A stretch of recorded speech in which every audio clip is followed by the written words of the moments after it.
A federal judge recently approved a two-part class action settlement worth over $2.5 billion in House vs. NCAA, and it's officially rewriting the playbook on how college athletes get paid. Let's break it down. For decades, the NCAA insisted that student athletes could only be compensated with scholarships that covered the basic cost of tuition and attendance. Even though the NCAA and the 5 defendant conferences generated hundreds of millions of dollars through TV contracts, ticket sales, donations, and licensing deals built on the athletes' names, images, and likenesses. This settlement wraps up 3 separate federal antitrust lawsuits, all of which claim that the NCAA was illegally limiting the earning potential of college athletes by restricting their ability to profit from their own name, image, and likeness. In the first part of the settlement, the NCAA and the 5 defendant conferences have agreed to collectively pay more than $2.5 billion in back pay damages to former Division I college athletes who played between 2016 and 2024 and missed potential NIL opportunities. An estimated 90% of the back pay damages is expected to go to football and men's basketball players. Due to this massive disparity in pay, several female athletes who are members of the proposed class have initiated an appeal that could potentially freeze the settlement funds for the foreseeable future. The athletes named in the appeal contend that the settlement disparity is a direct violation of Title IX, which is a federal law that bans sex-based discrimination in education.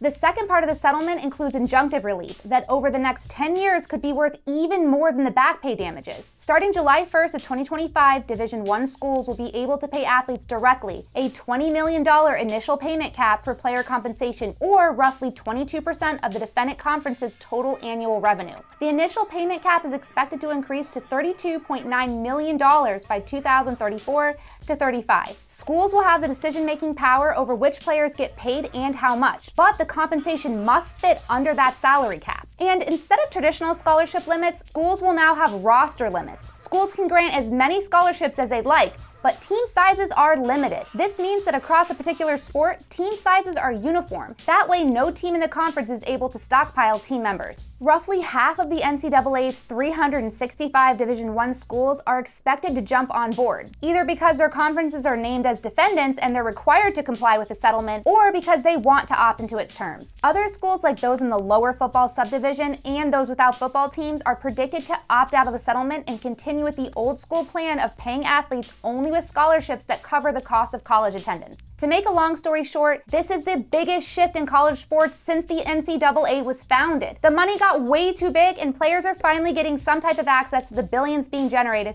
by the college sports industry. Let us know what you think about this in the comments, and subscribe for more legal news.